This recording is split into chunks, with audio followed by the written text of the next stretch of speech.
Cal's a team with a couple guys from your collegiate national team and a bunch of veteran guys. Just what do you expect from that ball?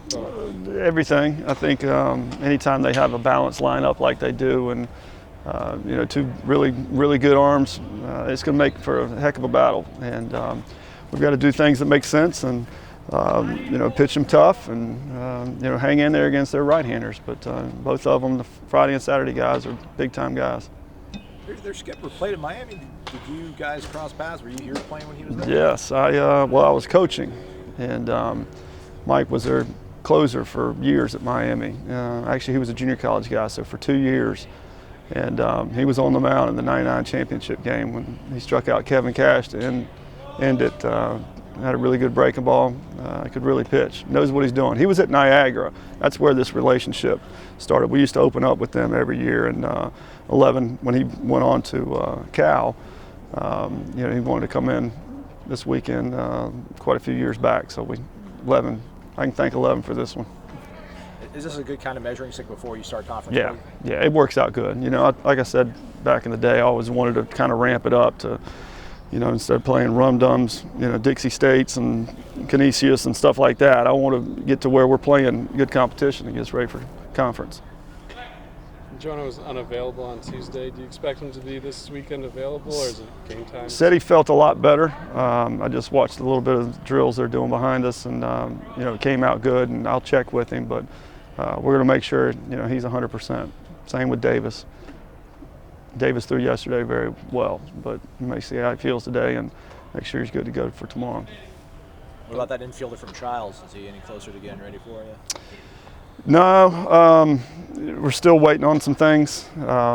It's a situation where, again, you got to be careful. You got to make sure they're ready to go, and because it'll go right back to square one. Jackson Azu's another one that's got to pull to oblique.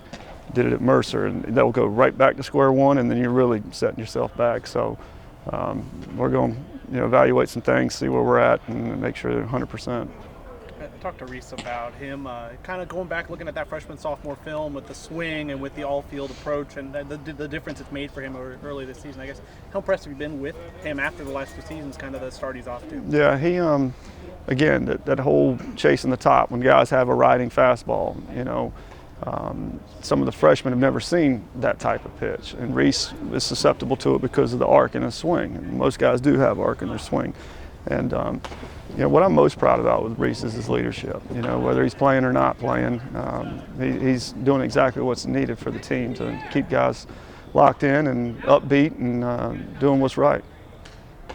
Connor gave you 3 big innings out of the bullpen on Tuesday. Just what have you seen from him as a freshman? He's polished. He was always a strike thrower. Jimmy taught him a little bit more of a one-seamer to get a little more action on his fastball, and he's a guy that's not scared of anything. Fields his position, used to play shortstop. He can do a lot of different things to make it hard for hitters, and he's going to be in the mix a lot. I think it was last Saturday that Jaime played the outfield. Just have you guys liked his development out there? Yeah, it's just a lack of time out there, but we're going to use him. We'll use him out there in a lot of different situations. We're getting close to where we're going to make decisions on whether these guys are reverse splits or not, because we've got a lot of ABs on record, in inter squads and stuff like that. And Jaime may be a guy that's just as good against a right-hander, if not better, than he is against a lefty. So he's going to get plenty of time. I know you like the way, obviously, you guys look on Fridays and Saturdays. You look at just lights out. But are you surprised at all with the way things have been going on in the midweek for you? I mean, lots of good teams are tripping up in the midweek, but is it surprising to you what's happening? Baseball's finicky, for one.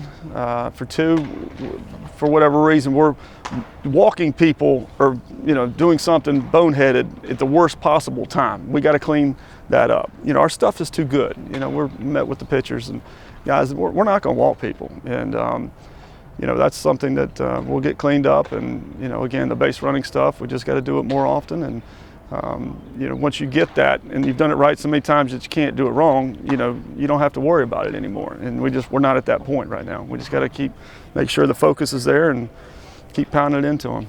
How much do you think a home midweek or next week might help with that? That's something that is 100% not going to happen again. We're going to play, midweek at home next year. But we couldn't travel outside of Florida for last year, so it was this situation where I owed those guys to go see them. But you're right, I don't like that.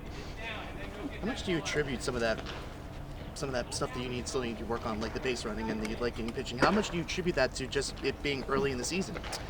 You do, but you don't want to lead on to that, with your guys. It's what's expected, and you're not going to be out there. If it's throwing the ball over the plate 50% of the time is the issue, you're not going to be out there. With some of the guys that got to get their strike percentages and their misses smaller to where you got a chance to make a decision, meaning the hitters might swing at it, versus being ball's not even close, way out of the zone. So, we'll just keep grinding away at it.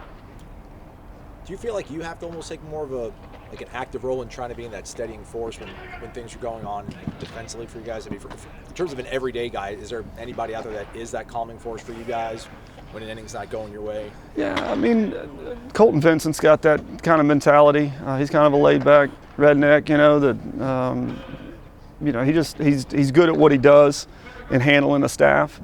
But the main thing is guys have got to attack, total commitment to the pitch and finish the pitch. And if those two things aren't there, they know they're coming out of the game. And the same thing holds true on defense. Anything that we do, we got to have total commitment to it and go hard at things. Everybody good?